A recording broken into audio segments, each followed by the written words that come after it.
Meu irmão querido, graça e paz, em nome de Jesus, nós estamos aqui mais uma vez nesse domingo para louvar e cultuar ao nosso Deus. Domingo é dia do Senhor, por isso nós estamos aqui para colocar diante dele o nosso coração, a nossa oração, para nos achegarmos mais perto do nosso Senhor. Eu quero te convidar, no início desse culto, a abrir a sua Bíblia no livro do profeta Abacuque. Livro do profeta Abacuque, capítulo 3. Capítulo 3, nós vamos ler do verso 17 até o verso 19. Livro do profeta Abacuque, capítulo 3, do verso 17 ao verso 19. Tá bom? Abacuque ali no finalzinho do Antigo Testamento, é um profeta menor. Livro do profeta Abacuque, capítulo 3, do verso 17 ao verso 19. Antes de nós lermos o texto, eu quero te convidar a fechar seus olhos e nós vamos orar ao Senhor. Pai, nós te louvamos nesta manhã de domingo pela certeza da tua fidelidade. Obrigado pelo teu amor, obrigado pelo teu cuidado, obrigado porque nós não merecíamos, mas o Senhor não desistiu de nós. Nós consagramos a Ti este culto e fazemos isso em nome de Jesus. Amém. Vamos ler juntos? Livro do profeta Abacuque, capítulo 3, do verso 17 ao verso 19. Assim diz a palavra do Senhor. Vamos ler juntos. Ainda que a figueira não floresça, nem haja fruto na vide, o produto da oliveira minta e os campos não produzam mantimento, as ovelhas sejam arrebatadas do aprisco e nos currais não haja gado. Todavia eu me alegro no Senhor, exulto no Deus da minha salvação. O Senhor Deus é a minha fortaleza e fez os meus pés como os da corça e me fez andar altaneiramente. Nós lemos o livro do profeta Abacuque e percebemos que essa é uma promessa absolutamente maravilhosa. E é uma promessa que não ficou no passado. Ela é viva e eficaz para nós ainda hoje. Eu quero te convidar a cantarmos juntos o hino de número 32. Hino de número 32 que fala a respeito dessa fidelidade de Deus, de nós podermos, em todas as circunstâncias, nas mais alegres e nas mais adversas, louvar e confiar na fidelidade do nosso Senhor. Hino de número 32. Só vou pedir para você licença porque eu estou vindo de um resfriado muito forte. Você deve estar percebendo a minha voz um pouco fanha, né? Às vezes ela some e eu não estou com a menor condição de cantar. Se não fosse por isso, eu estaria louvando com os irmãos. Então eu vou ficar em espírito de oração, enquanto a igreja, né, eu quero crer que você na sua casa também estará cantando. Nós estaremos cantando juntos o hino de número 32. Vamos louvar ao Senhor.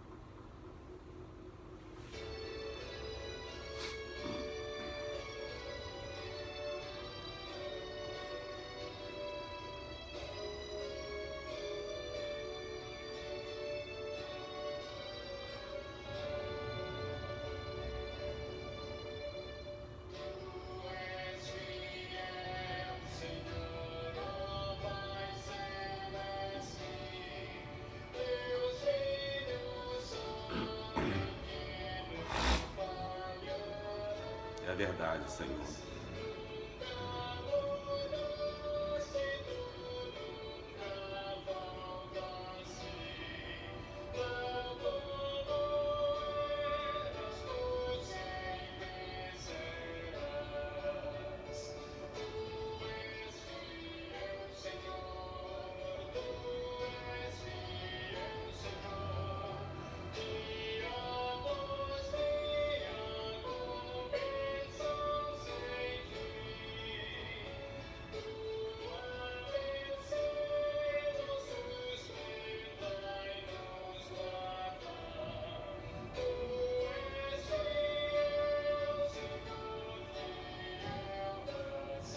Aleluia, Senhor.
Amém, Senhor.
Amém.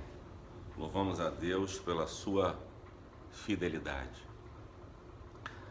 E todo domingo pela manhã nós temos por hábito fazer uma oração de gratidão comunitária. Mas eu quero, junto desse momento agora, estender essa oração para mais 2 pontos. A gente não pode deixar de lembrar do momento que nós estamos vivendo, né? Eu aqui na minha casa isolado, você na sua casa, isso por conta de uma questão de saúde, né, sanitária. A gente precisa estar cuidando hoje da nossa saúde para não infectar, principalmente as pessoas de mais idade, né, que fazem parte do grupo de risco. Mas eu queria aproveitar esse momento também e fazer uma oração para a família do nosso irmão Marcelo, né, o presbítero Marcelo, que teve a sua mãe sendo chamada pelo Senhor nessa quinta-feira, né, o Senhor a tomou para si nessa quinta-feira. Eu só soube na sexta, mas a gente quer agora estender a ele e a sua família uma oração de conforto, de consolo. Vamos orar? Senhor, nós colocamos em Tuas mãos agora a vida do presbítero Marcelo, sua casa, seus familiares, pedindo que o conforto e o consolo do alto os traga, Pai, paz. Cuida desses corações que se encontram enlutados, que eles se sintam de uma forma muito especial, tratados, cuidados pelo Senhor, em nome de Jesus. Oramos pela nossa nação, oramos pelos nossos governantes, Pai, que eles tenham sabedoria e discernimento para dar à nossa população o melhor encaminhamento possível, de tal forma que saiamos dessa com o menor número de baixas possível. Nos faz também entender que o momento exige um pouco mais de paciência, um pouco mais de cautela, que a gente consiga, Pai, cada um na sua casa, esperar o tempo certo para voltar à vida normal. mas cuida dos mais vulneráveis, cuida, Senhor, e protege os que estão em situações de risco, os que vivem à beira da miséria, aqueles que não têm absolutamente nenhum conhecimento, as pessoas de mais idade. Cuida com a tua mão preciosa em nome de Jesus. Não podemos deixar de agradecer, Senhor, pela tua fidelidade. Não podemos deixar de agradecer porque inúmeras vezes colocamos diante de ti os nossos pedidos e o Senhor tem cuidado de nós. O Senhor tem respondido à nossa oração. O Senhor é um Deus presente, um Deus maravilhoso. Eu não tenho palavras, nós não temos palavras para agradecer tamanho amor. Obrigado pelo teu cuidado, Senhor. É a oração que fazemos em nome e por amor de Jesus. Amém. Irmãos queridos, como nós já falamos uma outra vez, há um momento do nosso culto que não tem como fazer aqui, que é o momento do ofertório, né? Nós não temos como ir à frente agora para fazer a entrega dos dízimos e ofertas. Da mesma forma que eu falei anteriormente, venho falar de novo, com temor e tremor no coração, que passamos por um momento de bastante delicado nas finanças da nossa igreja. E eu queria que você orasse, que você se sensibilizasse com esse momento, sabe? Que não seja doído, que não seja difícil participar do momento do ofertório, mas como diz Paulo, né, na segunda carta aos Coríntios, capítulo 9, versículo 7, que seja a alegria, o combustível desse momento, né? Paulo diz, cada um se contribua segundo tiver proposto no coração, não com tristeza ou necessidade, porque Deus ama a quem dá com alegria. Que a gente, sabe, se você conseguir fazer um depósito online, alguém ir ao banco por você para fazer esse depósito, eu vou colocar depois aqui, mais uma vez, né, os nossos dados bancários para você poder participar com a gente. Se sensibilize, nós estamos passando, está bem difícil, né? A gente está com dificuldade de fechar as nossas contas, a gente não estava passando por isso há muito tempo e eu queria que você se sensibilizasse realmente com esse momento. Não é nada fácil. Irmãos, nós temos marcado, né, temos anunciado para vocês que as nossas atividades elas foram suspensas a princípio até o domingo que vem. Então nós voltaríamos no domingo que vem.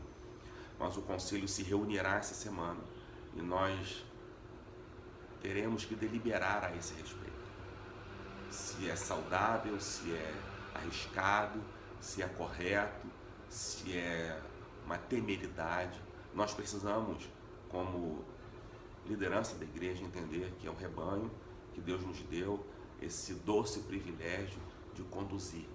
E nós queremos que você também ore pelo conselho da sua igreja, ore por mim, pelo presbítero Carlos Alberto, pelo presbítero Carlos Eduardo, para que o Senhor nos faça entender a sua maravilhosa e boa vontade. E durante a semana, nós vamos colocar aqui nas redes sociais, e aqueles que não estiverem em contato com as nossas redes sociais, nós vamos fazer uma rede telefônica para que todos saibam qual é a decisão do conselho. Mas o quanto antes, eu não quero tardar demais essa decisão, né, que eu espero que até quarta-feira a gente já possa dar essa resposta para a igreja, para que tudo esteja em paz, tá bom? Mas ore, o momento é um momento de cautela, né? O momento é de muita cautela. Meu irmão querido, meu irmão e minha irmã querida, nós temos trabalhado no mês de agosto com a temática Movimentos do Coração. E está baseado no livro do reverendo Ricardo Barbosa, né, pastor lá de Brasília. Se você se interessar em ler o livro depois, ele se chama Pensamentos Transformados, Emoções Redimidas. A ideia é que a gente possa ter um entendimento correto de como ter um relacionamento saudável com Deus e com sua palavra. O amor e a presença de Jesus em nós produzirão uma mudança intensa na nossa qualidade de vida. É isso que eu quero que a gente entenda, que Deus disponibiliza, né? Essa palavra tem ficado muito na minha mente. Deus disponibiliza para nós uma forma diferenciada da gente enfrentar a vida. Pensa nisso. Deus disponibiliza para mim e para você uma forma diferenciada de nós enfrentarmos e vencermos todas as adversidades da vida. E hoje a gente vê muita gente caindo em depressão, em medo, gente sem saber o que fazer. Nós hoje estamos aí, né, às portas de uma depressão econômica, né, de uma crise econômica muito grande. E o que vai acontecer? O que isso vai gerar na gente? E diante dessas múltiplas crises, nós precisamos lembrar que as nossas emoções precisam estar calibradas com a presença de Deus em nós. As nossas emoções precisam estar calibradas na intimidade do Pai. E isso há de acontecer. E a base de tudo isso tem sido, né, a carta de Paulo, a Romanos, capítulo 8. Nós temos lido versículo por versículo. A ideia não é apenas te encorajar. A ideia é abrir o entendimento meu e seu para que a gente compreenda que há muito mais de Deus para nós. O capítulo 8 fala a respeito de salvação. O Senhor Jesus veio para nos salvar. E tudo que o inimigo quer é nos demover dessa proposta de Deus. E para isso ele vai fazer de tudo. E hoje eu quero trabalhar com vocês, eu quero caminhar numa direção que tem sido muito forte para a gente. Tem muita gente se sentindo abandonada pela família, ou mesmo por Deus. Gente que diante de uma crise profunda, financeira, familiar, emocional, sucumbe porque acha que está sendo sufocado. Eu não aguento mais. Parece que eu estou sozinho caindo num buraco escuro sem ter ninguém para me socorrer. E diante dessa sensação profunda de abandono, de desapego, nós precisamos lembrar que a palavra de Deus para nós é que Jesus sofreu a morte na cruz para que eu e você experimentássemos. Sabe o que é experimentar? Aqui em casa a gente tem uma coisa assim, a minha filha fala: pai, eu não gosto disso. Você já botou na boca, você já comeu, você já experimentou? Não. E ela era assim com sopa. Ah, pai, eu não gosto. Aí a Lili falou: você já provou? Aí ela provou caldo verde. Rapaz, mas agora, toda semana eu tenho que dar um jeito de arrumar um caldo verde para ela. Então a gente precisa provar isso. A gente precisa provar dessa vida que Deus tem para nos dar. Só que muitas vezes as pessoas passam, cristãos mesmo, sabe, que sentam ao nosso lado no banco da igreja e não conseguem experimentar essa vida deliciosa que o Senhor coloca à nossa disposição. E aqui Paulo faz nesse versículo uma afirmação que é fantástica. E eu queria que você, né, lesse comigo aí na carta de Paulo aos Romanos, capítulo 8, apenas o versículo 35. Carta de Paulo aos Romanos, capítulo 8, versículo 35. Uma verdade que tem que, diante de toda a incerteza que o mundo quer colocar diante de nós, nos trazer paz. Carta de Paulo aos Romanos, capítulo 8, versículo 35. Antes de ler, eu queria orar com você. Senhor, esta porção da palavra é preciosa, como tudo que vem de Ti é absolutamente precioso. Quero, Senhor, pedir que através da minha vida, o Teu Santo Espírito comunique a nós a Tua maravilhosa vontade. E que a gente não apenas entenda, Senhor, mas isso caia no nosso coração e dê frutos para o louvor da Tua glória. Em nome e por amor de Jesus. Amém. Vamos ler juntos? Carta de Paulo aos Romanos, capítulo 8, versículo 35. Assim diz a palavra do Senhor. Vamos ler juntos? Quem nos separará do amor de Cristo? Será tribulação, ou angústia, ou perseguição, ou fome, ou nudez, ou perigo, ou espada? Paulo está querendo dizer para nós aqui o seguinte: o que pode nos separar do amor de Deus? Vou tomar um pouquinho de água aqui. Vou mostrar para a igreja aqui meu copo. Olha que beleza. Vou falar para o conselho para ele encomendar um copo desse para deixar comigo lá domingo na igreja, porque eu bebendo água dessa, o sermão vai para outro patamar. Concorda comigo? Gostou? Beleza, hein? Mas vamos para cá.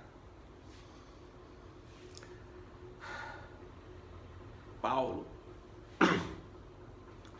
está mostrando aqui detalhadamente os horrores que a gente enfrenta na vida.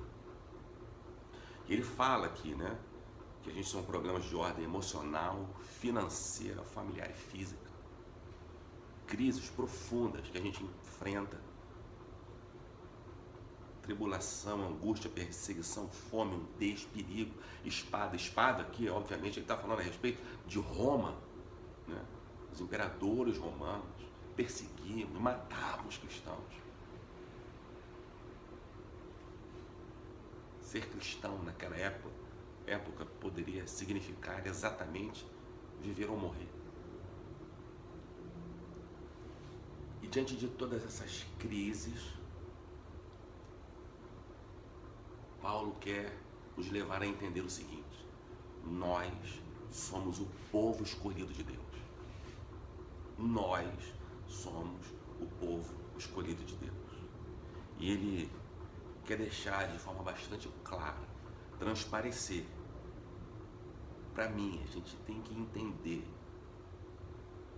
que mesmo que as circunstâncias não demonstrem, Deus nos ama. Mesmo que a gente não perceba, a boa mão de Deus está sobre nós. A salvação de Deus não se aparta de mim, de você. Mesmo na escuridão da crise, sabe aquela, a gente caindo, sem ver fundo, sem ver solução, sem ver resposta, mesmo nesses momentos, nós não estamos sós. Isso, Paulo faz aqui uma outra afirmação de um cunho teológico, né? Quem vai nos separar do amor de Deus, de amor de Cristo? O que ele quer dar a mim, a você, o seguinte entendimento, é que a certeza dessa salvação não está nas minhas mãos, está nas mãos de Deus. É por isso que a gente pode entender e descansar. Entender que Jesus passou pelo Calvário, mas o Pai estava lá com ele e enviou o consolo. Mas nós estudamos na semana passada, né? Nós lemos e compreendemos que o inimigo, ele é aquele acusador. E aqui o inimigo, ele vai tentar nos separar do amor de Deus. E a palavra grega para separar é chorizo, e significa dividir, quebrar, partir em pedaços, quebrar em vários pedacinhos, sabe? Como você quebra um vidro, espatifa. E Paulo está falando que não é possível quebrar esse amor. que o elo que existe entre nós e o Senhor, ele é inquebrável. Porque esse selo foi feito com sangue precioso de Jesus. E aí, correndo o risco de ser redundante, mas eu quero conversar com vocês mais uma vez, sabe? Isso tem ficado no meu coração porque eu creio que Deus quer nos levar a esse entendimento. Eu tenho falado para vocês de forma recorrente, o inimigo só tem uma tarefa. Qual é? Nos tirar dos caminhos do Senhor. Ele não tem dois trabalhos, ele só tem um. E para isso ele vai fazer o que for possível, o que ele puder fazer para, sabe, tirar a gente do sério, tentar roubar a nossa paz. O que for preciso fazer, ele vai fazer. Ele não quer que a gente viva em paz na presença do Pai. De forma nenhuma. Ele quer colocar dúvida nessa relação entre nós e o nosso Salvador. Há um filme para mim muito forte. Eu já compartilhei com vocês. Eu não consigo assistir de novo, de tão forte que ele é.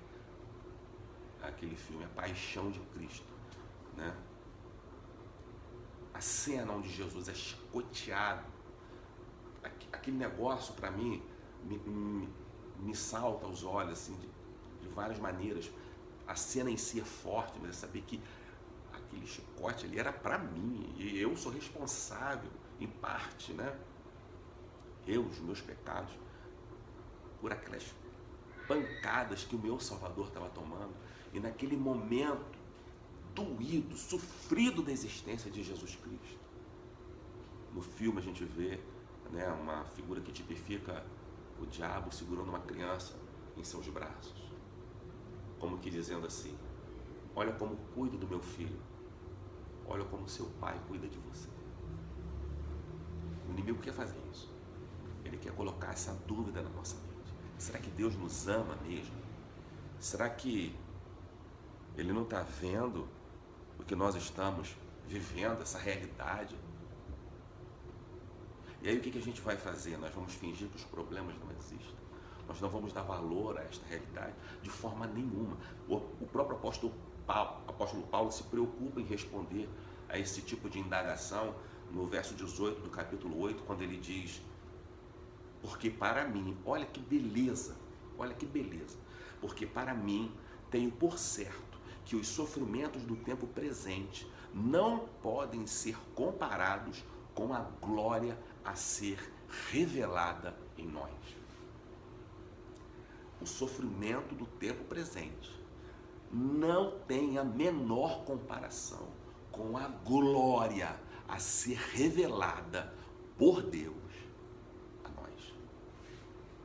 E a gente às vezes pensa que, tá tudo bem, quando tá tudo bem, Deus está falando com a gente e Deus está na bonança e a gente está vivendo sendo empurrado por Deus por ali, mas quando as portas fecham, a gente imagina assim: mas não é possível, o que está acontecendo? Por que Deus não fala comigo?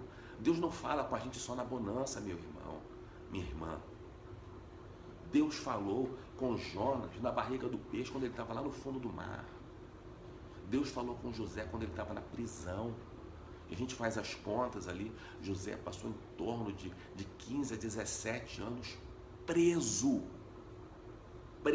sem ter feito absolutamente nada. A gente olha e percebe na Bíblia que Deus falou com Daniel lá dentro da cova dos leões. Que Deus falou com Jesus quando ele estava na cruz. Que Deus falou com Paulo quando ele estava no naufrágio. Esses momentos de crise são usados por Deus para nos revelar verdades profundas, enviar o seu consolo e o seu conforto. Quantas lições preciosas, irmãos queridos, nós podemos aprender quando nos sentimos vulneráveis. Mas eu queria atualizar esse texto. Assim, o que significa essa vulnerabilidade, essa relação do texto com a minha vida hoje? O que fazia um judeu se sentir vulnerável? Era o tanto de lei que ele conhecia, cumpria ou demonstrava conhecer. Um bom judeu era um bom cumpridor de leis. Um mau judeu era um mau cumpridor de leis. E um mau judeu, ele era muito mal visto. Ele tinha dificuldade de fazer negócios, ele tinha dificuldade, inclusive, de se relacionar. O sacerdote, por exemplo, que era, né, o ápice, se dá a entender, né, do cumprimento das leis, ele era uma pessoa com extrema influência social. Ele era o centro de toda a sociedade. Contudo, com o tempo, a lei se tornou um instrumento para as pessoas manipularem a Deus. Olha, se eu cumprir as leis, Deus tem a obrigação de me servir e de me abençoar. E as pessoas não serviam mais por amor, e sim por interesse. E a gente pode estar pensando assim, mas que coisa absurda, como isso pode ter acontecido? Como é que como é que as pessoas se afastaram de um Deus amoroso, maravilhoso, misericordioso, que geração após geração mostrou a sua fidelidade? Meu irmão, tem tanta gente hoje assim no nosso meio. Gente que só consegue enxergar Deus através do crivo da lei. Nós falamos sobre isso na semana passada. Gente que parece que tem um caderninho na mão, sabe? Para dar nota, para ver que tipo de crente nós somos, para ver se nosso filho serve para namorar com a filha dele, para ver se nós somos bons o bastante para termos o privilégio de usufruir do seu círculo de amizade. E vão fazendo esse tipo de julgamento, sabe? E vão tecendo níveis, qualificando se somos bons ou não pelo tipo de tarefa que cumprimos. A grande questão é que quando a gente segue as leis, nós nunca estamos no padrão correto, porque as leis sempre demandam da gente mais cumprimento, mais correção. E a gente percebe que viver pela lei é um peso absurdo. E ninguém jamais conseguiria cumprir integralmente todas essas leis. E nós estaríamos sempre em posição de devedores, né? Nunca seríamos bons o bastante. Mas aí vem Jesus e diz: mas eu sou o cumprimento da lei. Ó, Jesus não veio para desfazer a lei. Jesus está dizendo o seguinte: a lei do Antigo Testamento aponta para mim. Agora olha para mim, vê em mim o que realmente é a lei. E Jesus diz: amar a Deus e amar ao próximo. Amar a Deus sobre todas as coisas e o próximo, mas bem. Então a lei agora é o amor. E Paulo fala que nada pode nos separar desse amor de Deus. Nada. Então agora, já que eu tenho esse amor e que esse amor, né, a gente sabe que não pode perder, porque amor, esse amor, essa salvação é um dom, né? A salvação não vem de vós, é um dom de Deus, não de obras, para que ninguém se glorie, né? Efésios, capítulo 2, os versículos 8 e 9, a gente vai pensar assim: então, se meu pai me aceita de qualquer jeito, eu posso viver da forma que eu quiser. Eu posso, eu não preciso necessariamente ser reverente, responsivo a esse amor. E é uma parábola belíssima na Bíblia que fala a respeito disso, que é a parábola do filho pródigo. O filho que estava ali na casa do pai, mas que não sentia prazer em conviver com ele. Pega o seu dinheiro e vai embora.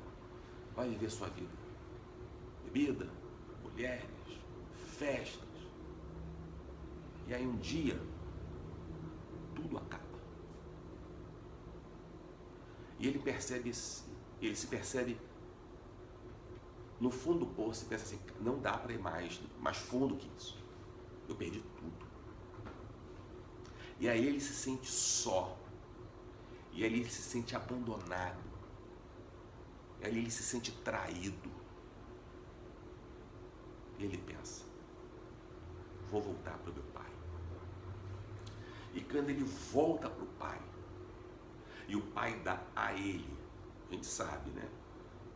Que o pai dá a ele, legalmente ele não tinha direito. Então, o pai deu mais do que ele tinha direito. E quando ele volta, o pai não recebe com o chinelo na mão.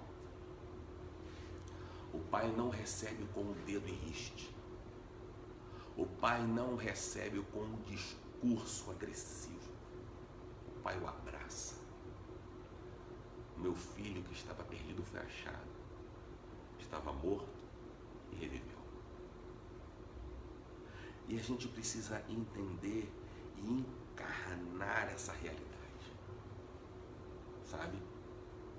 Encarnar porque quando a gente tá bem, tá com dinheiro, tá por cima, cara, brota, amigo. Não é verdade?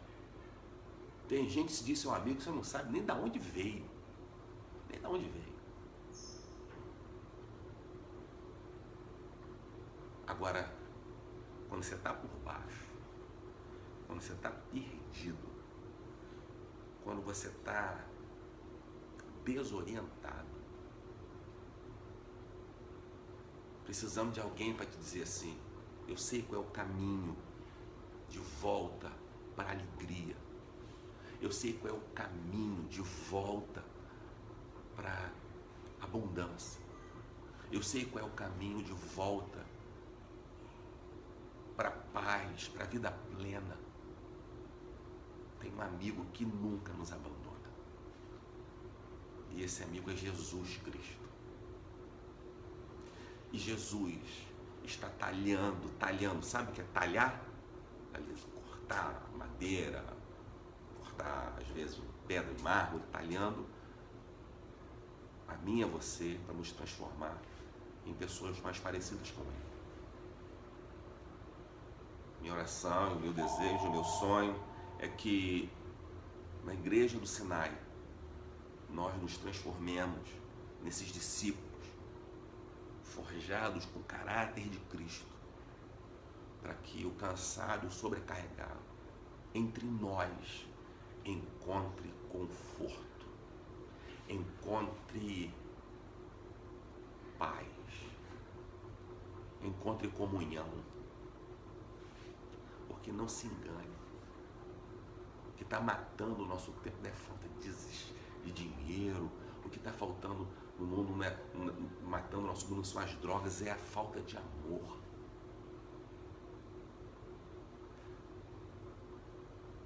Me lembro de uma ovelha queridíssima, é um exemplo para a minha vida. A Juju falou isso para mim uma vez, para mim não, falou para quem quisesse ouvir. Quem tem Jesus não mata.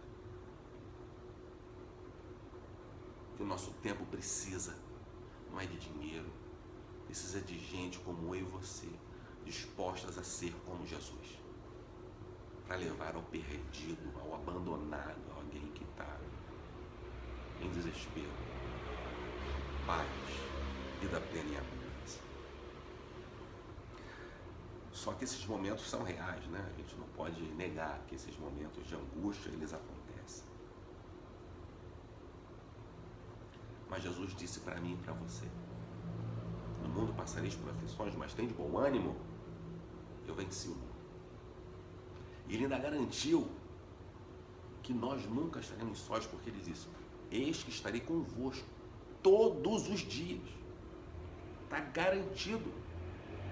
Todos os dias. Deus estará conosco. Só que muitas vezes, nós somos os instrumentos, eu e você, que Ele vai usar, que Ele quer usar, com um conselho sábio, com um ombro amigo, com um prato de comida, com a ajuda de um emprego, abrindo uma porta de oportunidade, que é aqui, entre nós, o cansado, o fraco, o desamparado, ele precisa encontrar descanso, refrigério e alimento. Nós precisamos ser pessoas como Jesus. Em Cristo Jesus, nós nunca estamos sós. Essa é uma verdade absoluta. Nós precisamos lembrar disso, irmãos.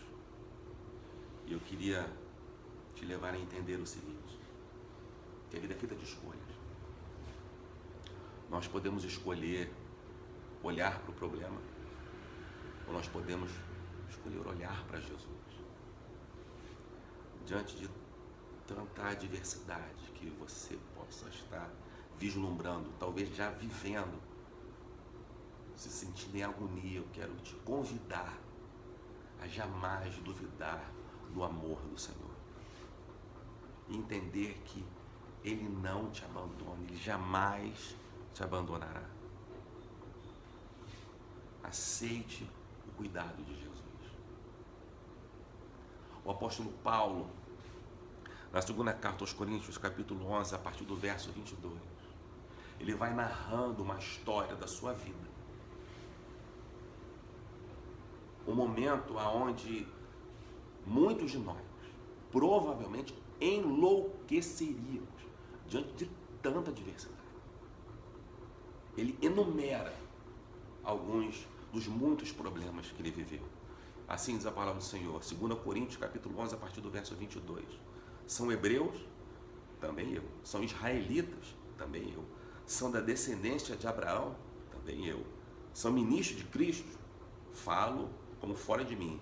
Eu mais ainda. E ele está dando a credencial dele, dizendo o seguinte, eu sou como vocês.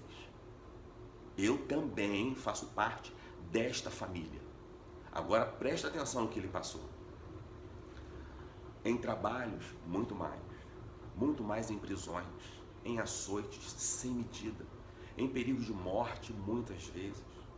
5 vezes recebi dos judeus uma quarentena de açoites, menos um.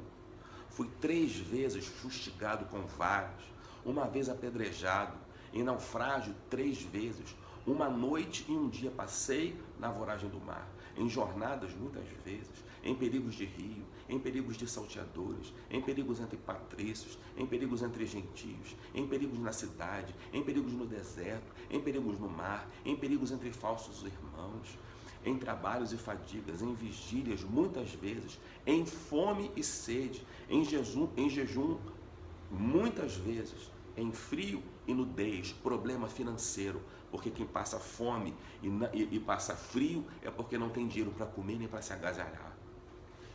Além das coisas exteriores, olha que interessante, algo que pesa sobre mim diariamente, a preocupação com todas as igrejas. E aí, esse versículo me fez lembrar do seguinte, esse homem passava por crises profundas, problema financeiro, problema pessoal de estar fugindo, todo tipo de crise que a gente possa imaginar, o apóstolo Paulo viveu muitas vezes mais. E ainda tinha que estar espiritualmente forte e sadio para nutrir os irmãos que dependiam dele. Olha isso. Estava apanhando e pregando a palavra. Estava apanhando e convertendo gente. Estava sofrendo e compartilhando do amor de Deus. Mas por que ele fazia isso? Porque ele entendia que aquela promessa dada a ele era real. Jesus era real na vida dele. Ele sabia que aquele sofrimento, lembra que ele mesmo falou, não se comparava com a glória de Deus que haveria de se revelar na vida dele, na história dele. Era aquilo que o capacitava a ir adiante. Há uma história linda, é uma história difícil, mas de fé, de um homem que eu respeito profundamente, que é o pastor Asaf Borba.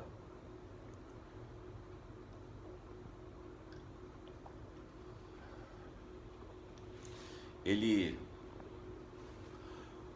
conta, né? Que estava tentando, ele e sua esposa estavam tentando ter filhos, né?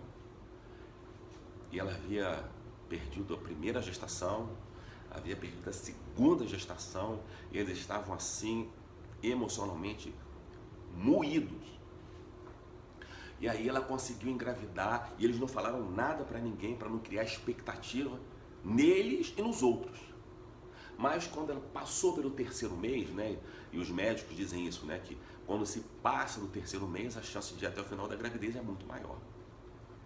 Quando passou o terceiro mês, aí eles sentiram a vontade de comunicar às pessoas.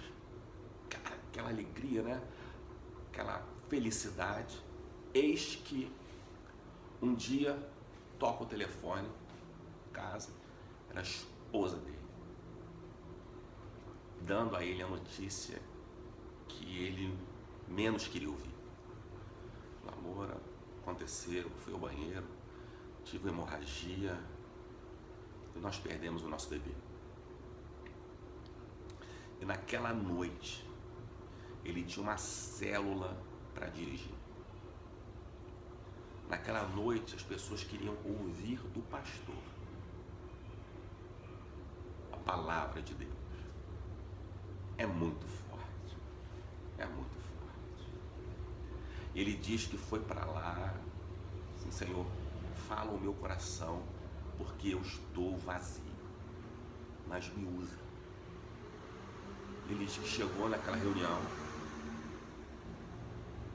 pegou o violão, e Deus deu a ele um louvor, baseado lá no livro de Efésios, capítulo 3, versículo 20, ele começou a louvar, e dizendo, sim, Senhor, eu sei que Tu és soberano, tens os Teus caminhos, tem Teus próprios planos, venho, pois, a cada dia, venho cheio de alegria, e me coloco em Tuas mãos, pois és fiel. Fiel é Tua palavra, ó Senhor, perfeitos Teus caminhos, ó Senhor. Olha que coisa maravilhosa.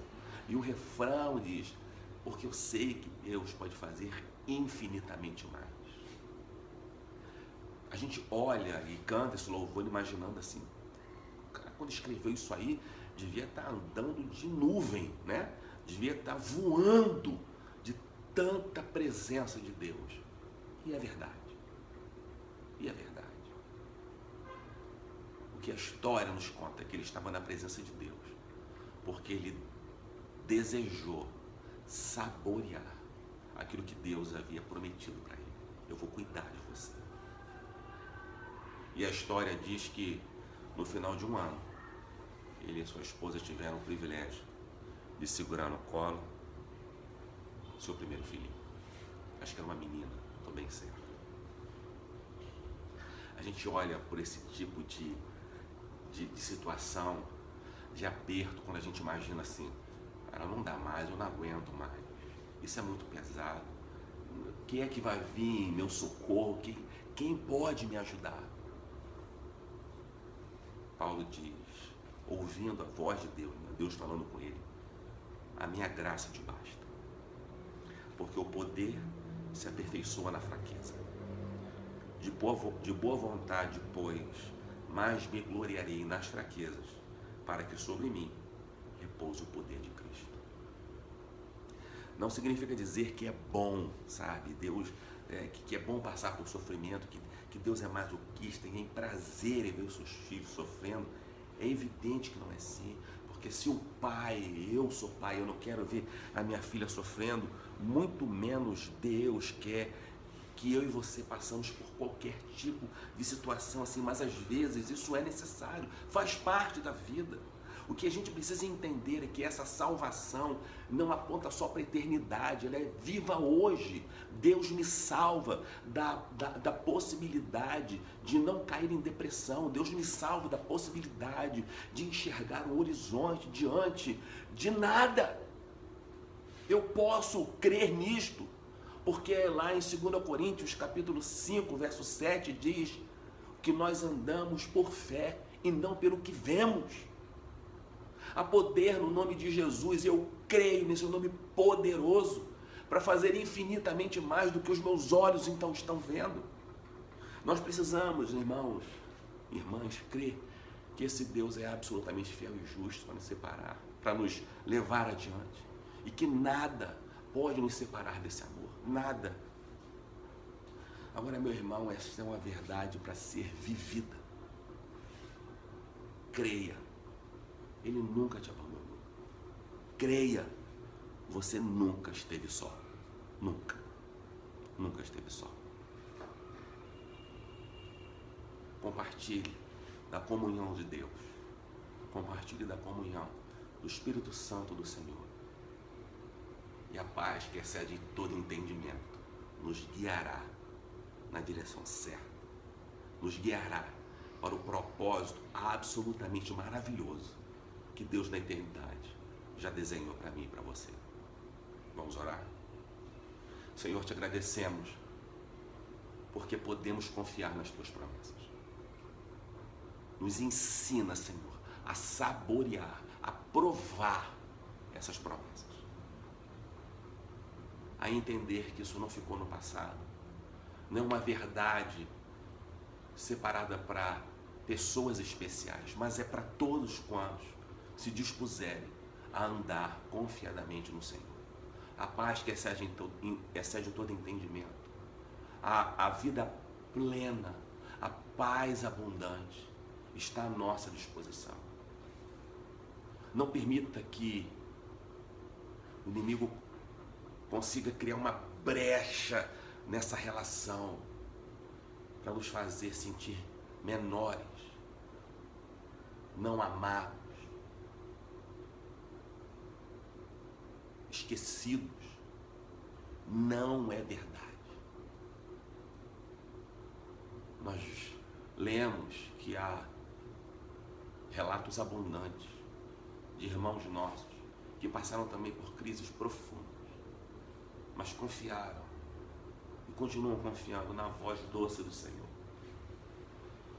e são conduzidos de glória em glória. Aleluia.